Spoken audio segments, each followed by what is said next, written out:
to the next generation of warfare, psychological warfare. In modern conflict, the mind is a potent weapon. Discover General Michael T. Flynn's groundbreaking guide, The Citizen's Guide to Fifth Generation Warfare.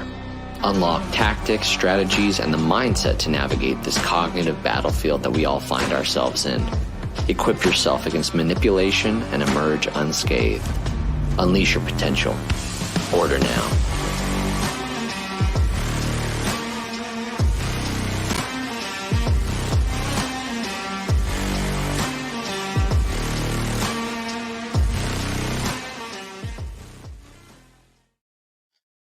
How do you feel about that? Motivated? I bet you are. If you haven't gotten General Flynn's books, do you even want to know about information warfare or the tools to recognize it or how to combat it? Links are down in the description, you guys. I'm Alpha. This is the Alpha Warrior Show. You've probably heard some conversations about TikTok and the TikTok ban. Do you really know what's going on? Do you know what it's really about? Well, I have a guest on tonight, and she's going to make sure that when you walk away from this, you know very well what the intentions are behind this thing, the truth, not what the mainstream media is telling you or all the other weirdos, but actually why we need to be concerned with it. But before we do, let me get two quick sponsors because streaming ain't free. First on deck, you guys, and this one just lines up perfect with us, Big Brother. So by now you've heard about this digital dollar idea that's being talked about and how it could let the government monitor and possibly control our purchases and financial activity, which is a little too Big Brother in my opinion. And I don't think you guys would argue with me on that. But unlike a digital dollar, precious metals, I'm talking physical gold and silver, can be manipulated with just the click of a button. So if you like the sound of that, head over to alphalikesgold.com to get your free 2024 gold IRA kit from my partners at Goldco. It shows you how to diversify some of your hard-earned money with physical gold and silver, even if it's still in a retirement account. And as an American citizen, you can get up to $10,000 worth in free silver with qualified orders. At the very least, you'll want to be educated about your options, right? I'm sure you agree with that as well. So head over to alphalikesgold.com, get your free 2024 gold IRA kit today. And then our last commercial, we're commercial free to the end of this, America's favorite mustache, My Pillow, My Store, Mike Lindell, and I'll see you guys in 60 seconds. My Towels solved the problem that we've all had with towels. You go into the stores and they feel lotiony and soft, but then you get them home and they wind dry you. That's why I made My Towels. They actually work, they're soft, and they absorb. And now I'm excited to announce two brand new lines of My Towels. What makes them the best towels ever is they're now made with 100% long staple Shapir cotton. This is a combed ring spun cotton that makes My Towels even softer and more absorbent than ever. And now you get a 6-piece set for an amazing introductory sale price as low as $29.98. So go to mypillow.com or call the number on your screen. Use your promo code to get My Towels for only $29.98. Or you can get my designer premium line for just $20 more. Either way, you save 50% now on all My Towels. They actually work. What a concept. This offer won't last long, so please order now. MyPillow.com. That's My Pillow or My Store, promo code Alpha. You're going to need some towels because after this show, you're going to be sweating when you realize the Trojan horse thrown in front of us. Let me bring up the guests you guys really want to hear from tonight. BREEAUNA, how are you doing, ma'am? And just so you know, you're on mute right now. Thanks, Alpha. I'm well, thank you. How are you? I'm good. Thursdays are always the biggest day for me in the audience, but it's Monday, Alpha. You guys are watching this on Monday, but me and BREEAUNA are up late on a Thursday night to put this together to make sure you guys get the information you need. And so I saw a post that you put out on X, formerly Twitter, and I was just like, man, like she nailed it on this. And I was just like, I gotta go and I gotta kidnap you from your family and get you on the podcast to share this information because I'm very concerned with this, TikTok ban, TikTok policy. Everybody's calling it something different, but it's most definitely a Trojan horse. So why don't you kind of just walk us through it? Where did this whole thing even begin with? Yeah, that's a really great question. So this actually began with the Trump administration in 2019. The Trump administration identified TikTok and ByteDance, which at that point in time ownership and shares were questionably CCP or Communist Chinese Party infiltrated or owned, if you will. There was some definite concerns, right? And so the Trump administration tried to use something called IEPA in a what's the word for it? Um, in a very imaginative way. All right. And IEPA stands for the International Economic Emergency Powers Act. And so Trump declared an emergency through executive order. And essentially, IEPA has been used as a way to impose economic sanctions on foreign entities over the years. Um, Immediately, Trump received criticism and challenges and backlash, and you pretty much saw everybody rise in opposition, from Brennan Law Center to Duke to the ACLU to the Washington Post and New York Times, and you name it, right? You just kind of go down the list. Well, not long after that, the parent company of TikTok, which is ByteDance, sued the administration and challenged the Trump administration on the First Amendment and, more importantly, the Fourth Amendment, the Takings Clause. And this is where things get really interesting. So the attorneys for ByteDance, and this is actually so Stephen Mulligan is a lawyer for the Congressional Review Council. And they review policy for Congress, right? And I think you actually have a screenshot of this, if you can pull this up. So it's the other one. Yeah, so there it is right there.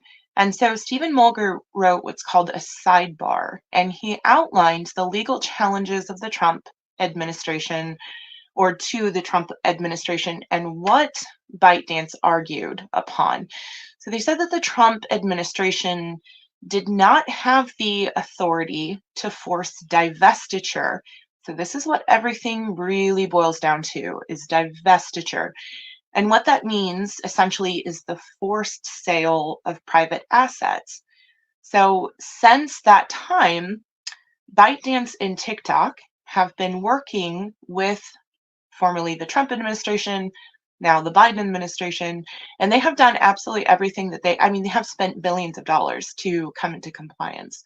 So currently, 60% of TikTok's shareholders are individuals from all across the world, mainly large international players. We actually don't have any proof whatsoever, excuse me, that TikTok is actually owned in any which way by the CCP. The other, I think it's 20%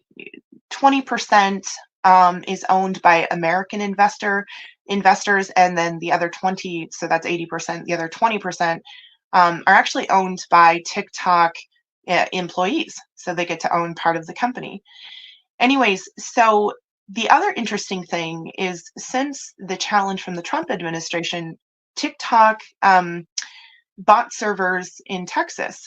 So all of the data is actually stored in Texas, the good old USA. So it's very interesting, right? I had no clue about that. Well, most people don't, and I'm not even on TikTok. I'm not a fan of TikTok. I'm not particularly in love with the algorithms, and I feel that it's potentially addictive. But you know what? That's my choice. I don't use it. Anyways, so yeah, actually, oddly enough, TikTok is banned in China. The CCP has banned it. And so the company has a very similar application that's made specifically for China and approved by the CCP. So TikTok's not even in China. But yeah, okay, so fast forward, right? So at the beginning of the 118th legislative session, we had Senator Mike Warner introduce what was called the Restrict Act. And so Warner is a Democrat. Senator John Thune was the co-sponsor, and he's a Republican from South Dakota, where I'm at. And the Restrict Act was one of the most jaw-dropping, comprehensive, dystopic policy proposals I have ever seen in my nearly 10 years in policy. Essentially, it would have given the federal government a wide range of authority and power that is mind-boggling. It would have created a new committee. Essentially, it would have given that committee complete and full exemption from things like FOIA, Freedom of Information Act, excuse me. It would have given them exemptions from things like judicial review and publishing what they're investigating through the Federal Register. They would have only had to have notified Congress by classified documentation, right? And most importantly, and this is, one of the big eye openers, it allowed this committee to assess 20-year prison sentences, $250,000 fines per violation for individuals, and $1 million in fines per covered, quote unquote, covered entity. So there was massive outrage. The ACLU was one of the front runners in terms of law firms that came out against it. You had unity from the left to the far right, far left, far right. Everybody rose in opposition to this. And the Democrats actually were responsible for killing it. I was very, very pleased with the bipartisan opposition to this bill, and it went exactly where you would expect something this heinous to go. It died essentially in committee, and so we thought we were done, right? My brain, whew, that was a close call. Well, now fast forward to February 28th. This is when things start going very quickly, and things get a little bit hairy, if you will.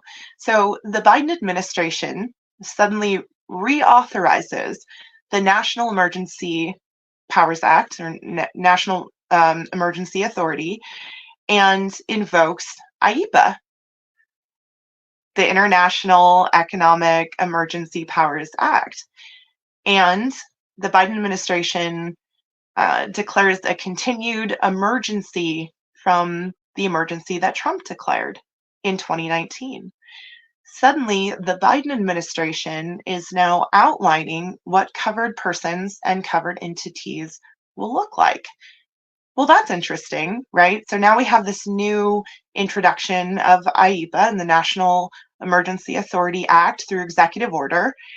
And then a few days later, honestly, just a few short days later, Congress drops two bills, 7521, and this is on the House side. So it's House Resolution 7521, which is the one that they just suspended the rules for and passed very, very quickly. So we'll just focus on that one. There was another bill that was dropped same day, same committee. It was 7520, very similar in language, but the scope was completely different and actually a very, very good approach to this situation. So 7520 would have actually given the FTC advanced or a little bit of extended authority to go after data brokers. That bill was not even brought up. Suddenly we have 7520 and there's this unanimous support. And ultimately, this is what the House just passed. But here's the thing. The media, everybody and their brother is talking about how TikTok has been banned, or how TikTok was banned by the House anyways. It hasn't. That is not, there could not be anything further from the truth. What this bill just did was give the president the power to compel divestiture. Now the president of the United States has the authority and full force of effect from Congress to demand that a company or that a group of individuals sell their private property. And it's all being pushed under the guise of, quote unquote, banning TikTok. Now, it's also really interesting, aside from the fact that Congress has, I don't think, ever passed a bill this quickly in that I can recollect anyways. So 4 days from time of introduction to the time that it has been completely gone through committee, passed out, gone through the floor, passed out of the House, right? So 2 days ago, Chuck Schumer said that the Senate was not interested in bringing this bill forward. This morning, suddenly, the Senate leadership is now saying that they're going to hear the bill. So what happened overnight?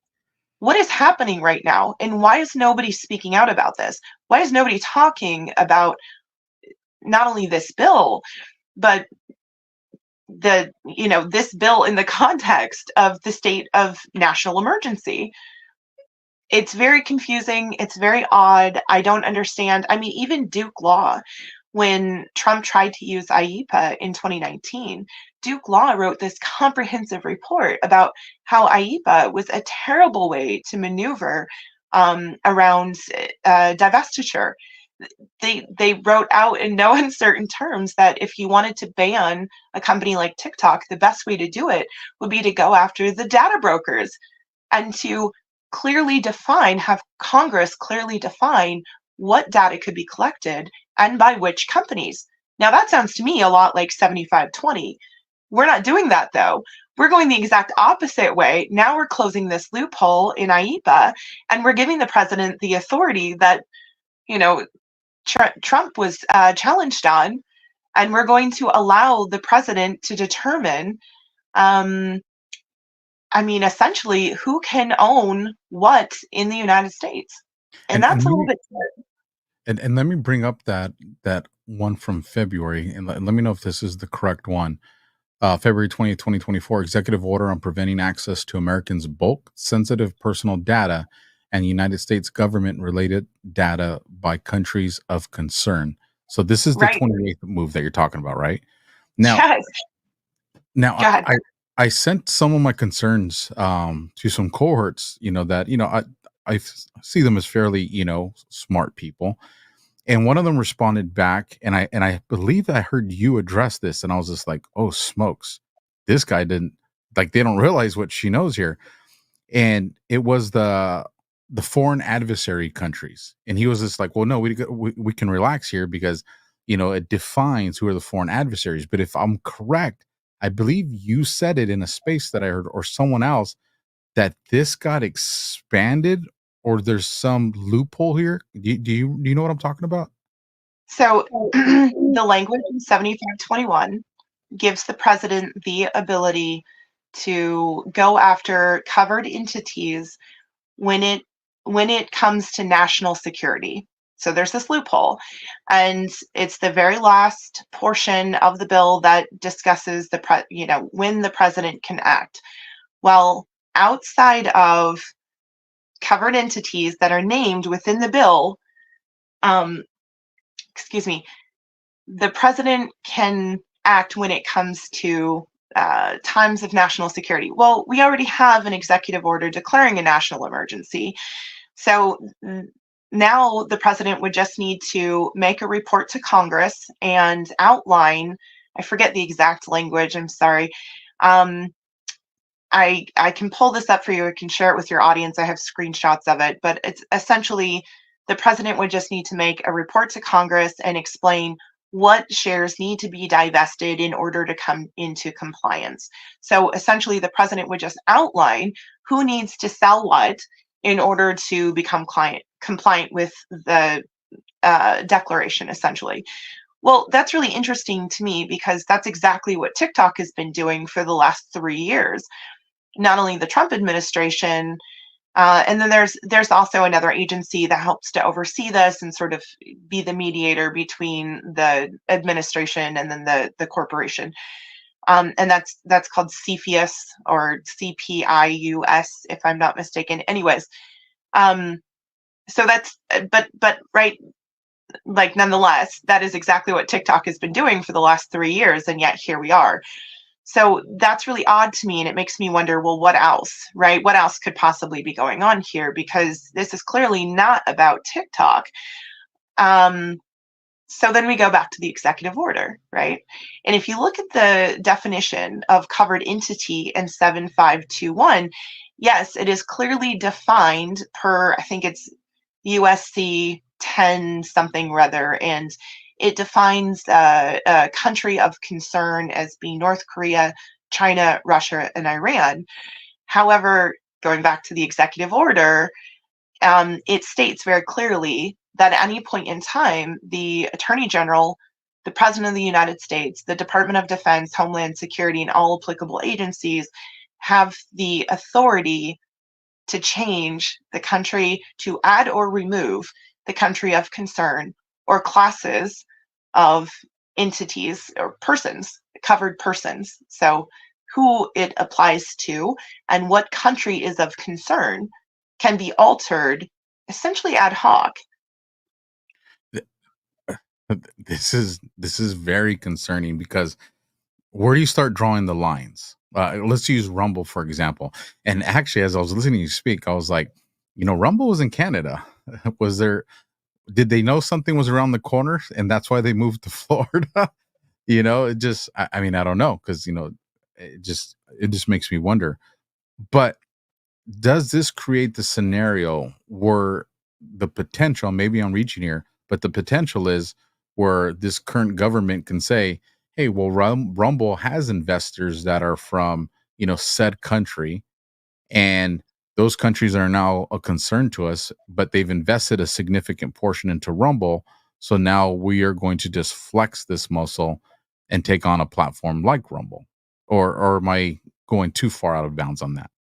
I don't think you are, but I'll answer this by sort of summarizing what Brennan Law Center has outlined as being an issue with IEPA, which is the economic sanctions, right? And so essentially in the report that you had shared earlier, you brought up the screenshot from 2021, Brennan Law says often what happens when these cases come up, they can be based on articles from, say, the New York Times. They can be based upon hearsay. There's very limited evidence that needs to be brought forward before the applicable agencies can begin to act, or before they can start imposing economic sanctions. And what that looks like is essentially it's something close to civil asset forfeiture, which means your assets are frozen.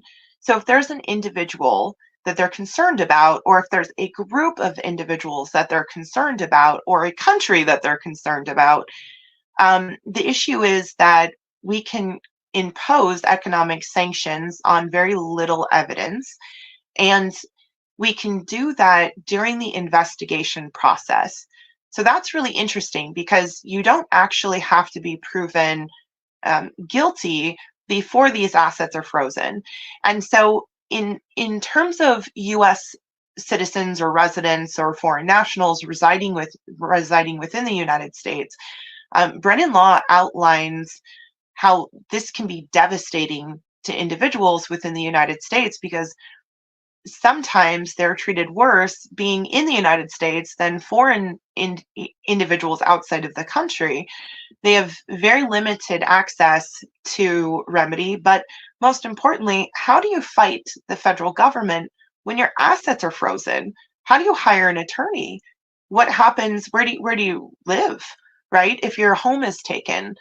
And so I think that it gives a very broad scope of authority to the executive, which anytime I see authority delegated to the executive, being the president, I think in my head authoritarianism, right? Because that's really the definition, is broad centralized powers that are delegated to an executive. And I just can't quite wrap my brain around why we're seeing unanimous support and such a rush to get this moved through the House, the Senate, and onto Biden's desk. Well, and you said too that these are concerns that Brennan's law had, but these are concerns they brought up when it was Trump that was addressing it, correct? Correct. Are they still having those same concerns now? I have not seen anything come out of Brennan since this began on February 28th. See, so this is where Alpha's little flags go off, and it's just like, oh, hold on. You guys are adamantly against this back then, but now you're not. You know, what's changed? What's taking place? And go ahead. Well, I was just going to say, I don't understand specifically the aspect of compelled divestiture.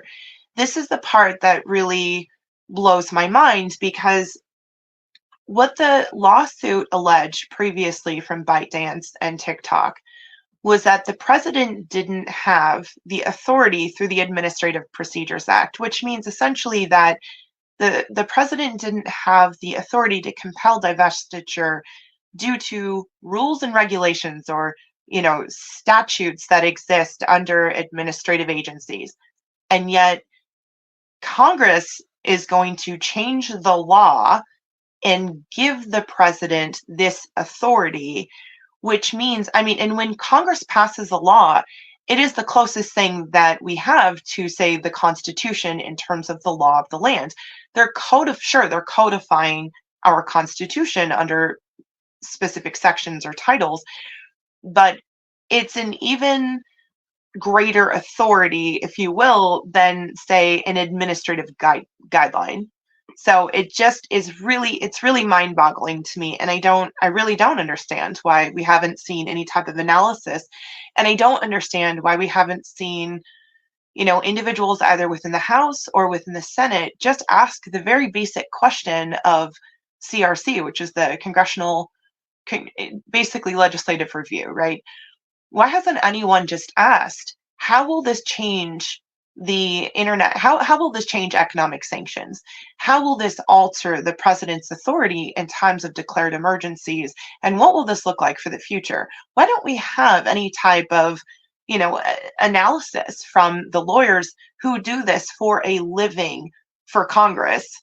Like, why does it take a little farm girl from South Dakota to go researching all, several days? And I don't understand why it's falling to people like us to ask these questions.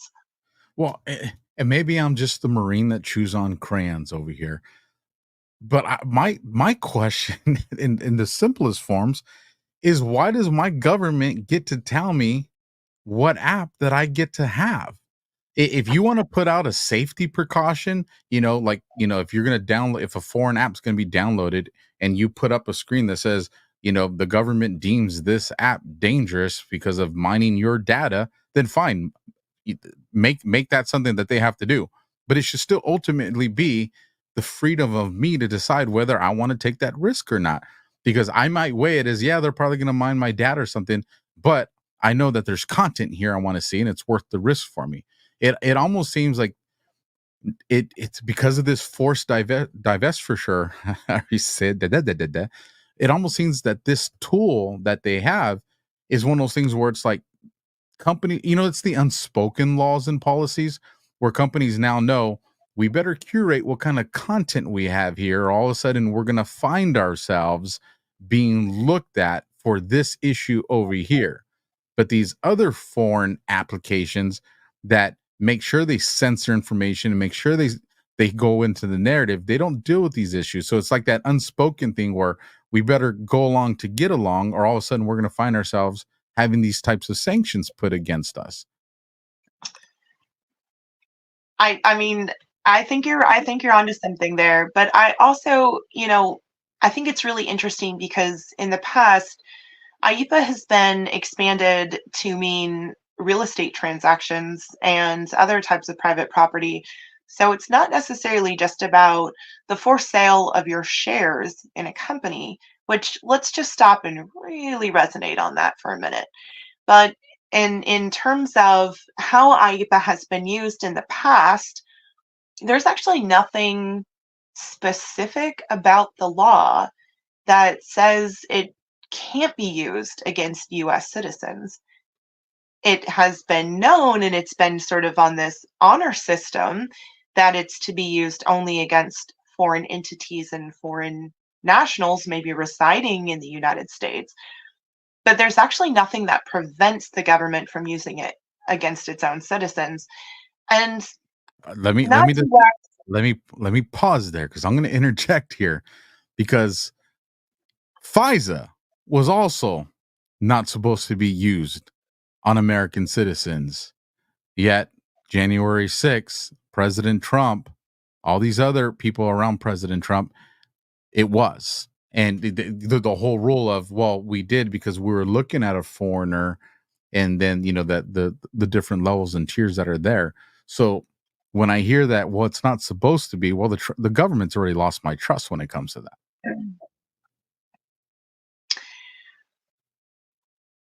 I don't really have anything to say. I mean, it's yes, It's just and it's a concern. I mean, it's why I wanted to bring you on here so my audience can hear.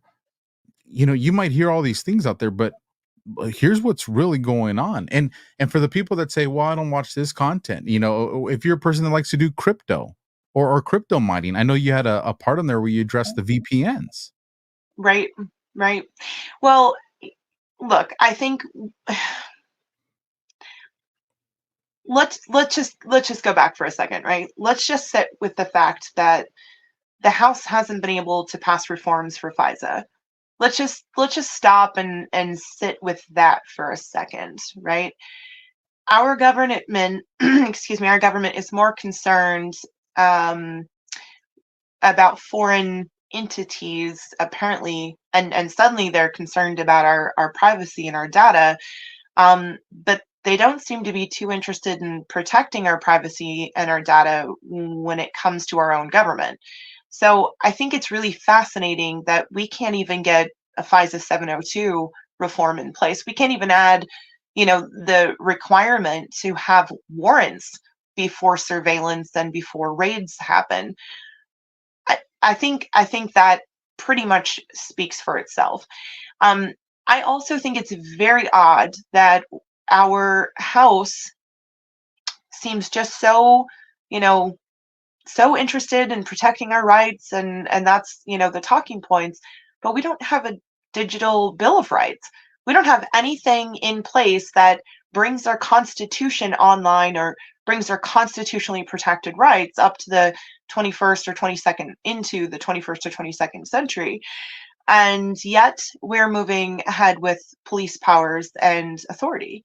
And I think those are two very concerning points that we really need to just kind of pause here. And the way that this has happened, it's gone so fast. And for Congress to suspend the rules in order to pass it that quickly, I think it's odd. I think the silence is odd, and I think that alone should get people's attention. Well, it's when I heard about these 20-year sentences, I'm like, this is wild, because it's always sold as, oh, it's going to be the kingpin that's going to get a sentence like that. No, it's not.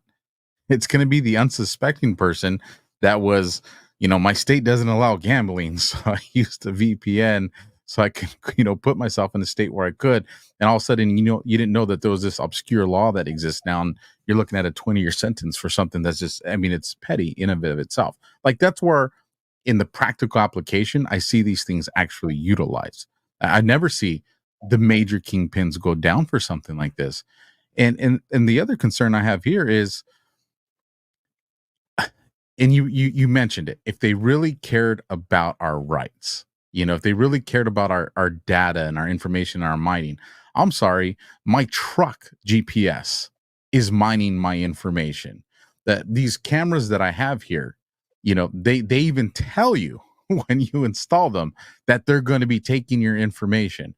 I mean, if there was this true protection, we would see this large collaborative effort.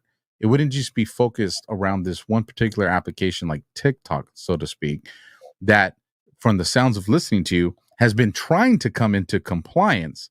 And even through those efforts are still being, used as the example or targeted. I mean, come on, it just doesn't make sense. So since it doesn't make sense, this is where I give it back to you, someone who's been doing the research and looking at it. And I know it's speculation. What do you really think their intentions are here? I think it's hard to say that at this point in time that it's really about TikTok or that it's really about ByteDance. Um, you know, this is purely speculative, but at this point in time, our USD is underwater. We are hurtling very quickly towards economic collapse. We are watching in real time as UCC amendments get passed from state to state. That challenges the idea of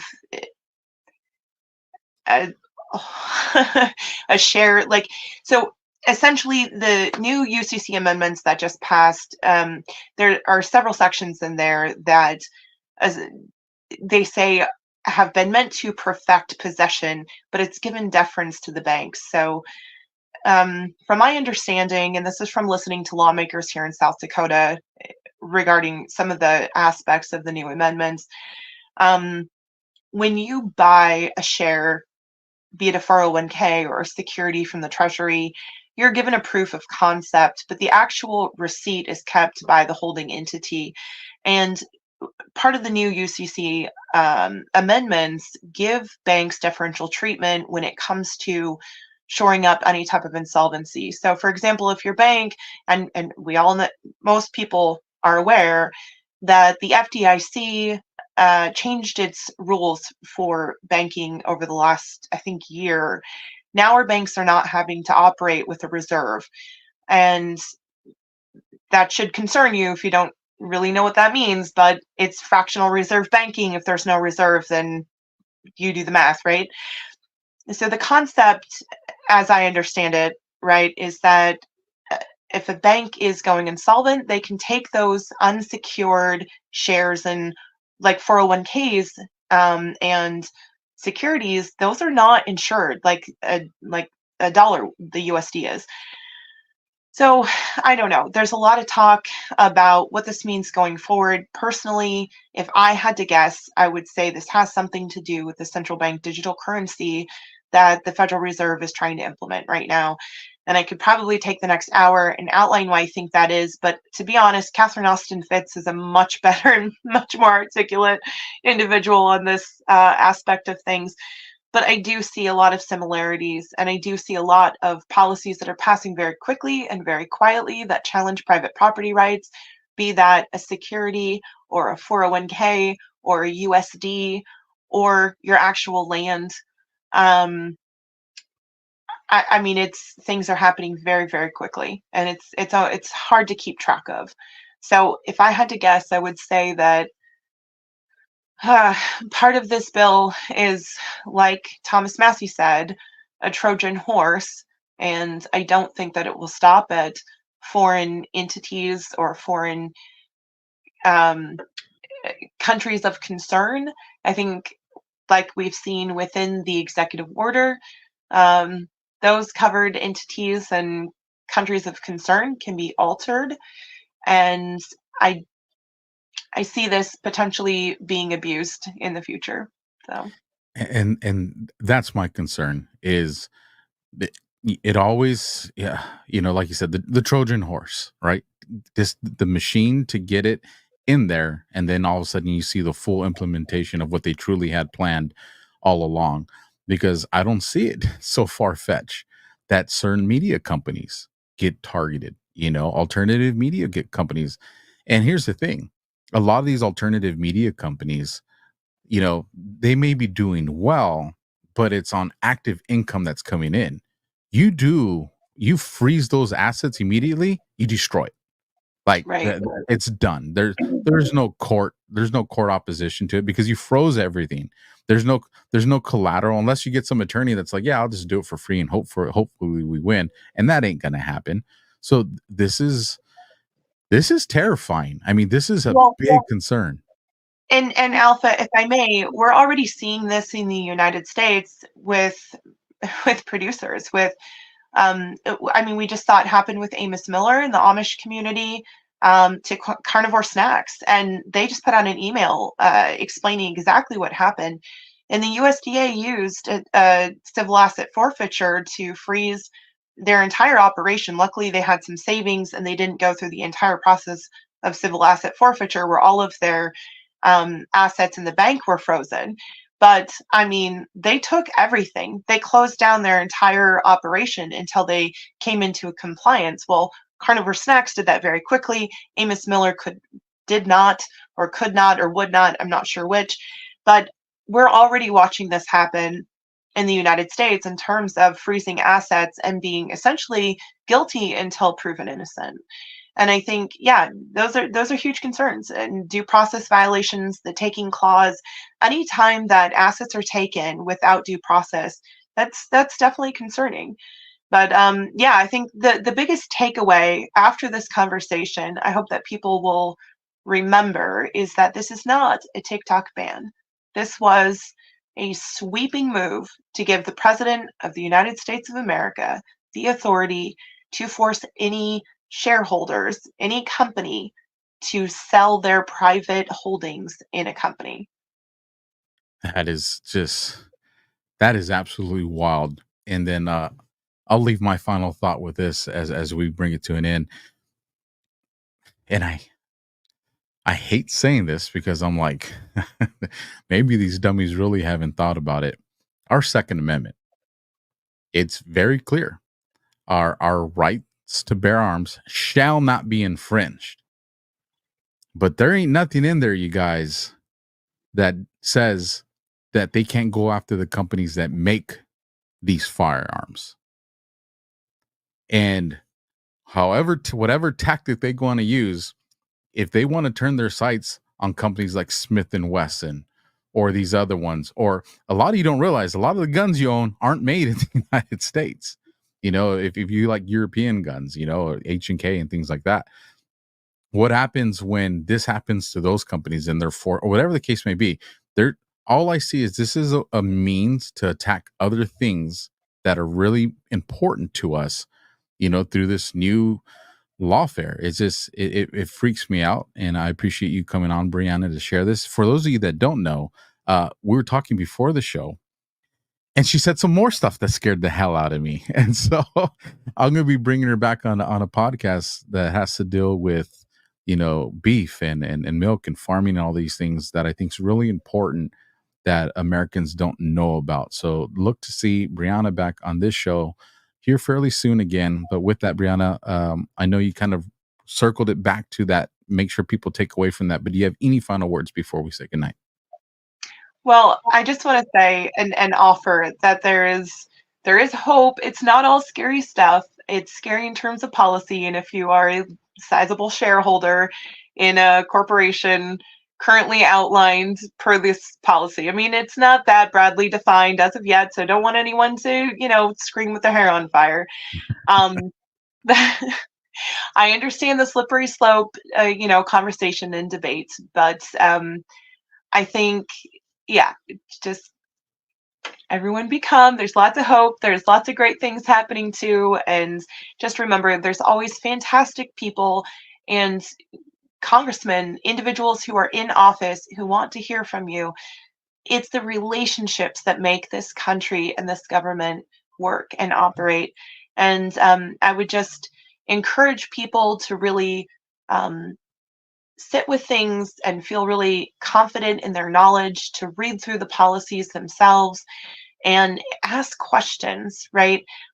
Create relationships with your local lawmakers, your policymakers, and just learn as much as you can about the process, right? Our country, our democracy, it runs on relationships and showing up. And so the hope is us. We are the solution. It is our generation.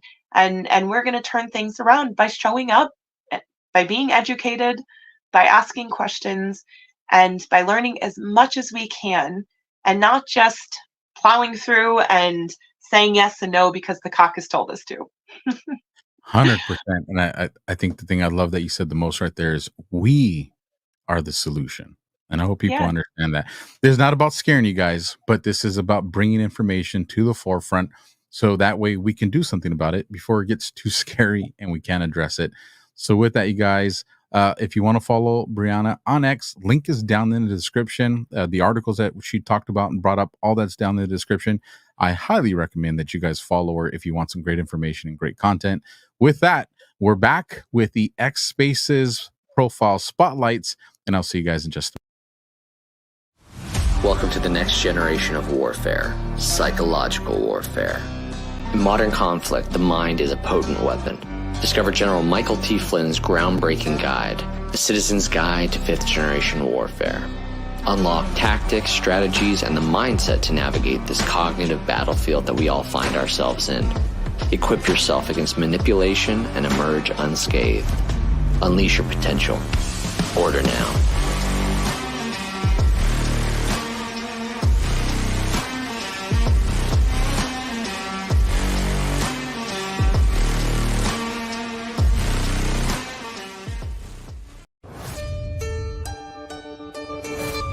Are you worried about the effects that higher inflation rates will have on your investments? Are you trying to secure your retirement savings against losses, but you notice that inflation is a hot topic these days? But how dangerous are low inflation rates on your retirement savings? An inflation rate of 2% may not seem like much, but it means that prices will just about quintuple over the lifetime of the average American. And 4% average inflation rate means that something that costs $1 when they're born will cost $23 when they die. That demonstrates the danger of even low inflation rates. So when it comes to gold and inflation rates, many investors want to know whether inflation rates have an effect on gold prices. What history indicates is that over the long term, increased inflation should lead to correspondingly higher gold prices. From September 1971 to August 2020, gold grew 7.5 times as much as inflation. Not only can an investment in physical gold help protect your assets against the damage done by inflation, it can also help grow the value of your retirement portfolio over the long term. If you're looking to protect your retirement assets, why wait until stock markets crash and gold begins to rise in price? My towels solved the problem that we've all had with towels. You go into the stores and they feel lotiony and soft, but then you get them home and they wind dry you. That's why I made my towels. They actually work, they're soft, and they absorb. And now I'm excited to announce 2 brand new lines of my towels. What makes them the best towels ever is they're now made with 100% long staple Shapir cotton. This is a combed ring-spun cotton that makes my towels even softer and more absorbent than ever. And now you get a 6-piece set for an amazing introductory sale price as low as $29.98. So go to mypillow.com or call the number on your screen. Use your promo code to get my towels for only $29.98. Or you can get my designer premium line for just $20 more. Either way, you save 50% now on all my towels. They actually work. What a concept. This offer won't last long, so please order now. mypillow.com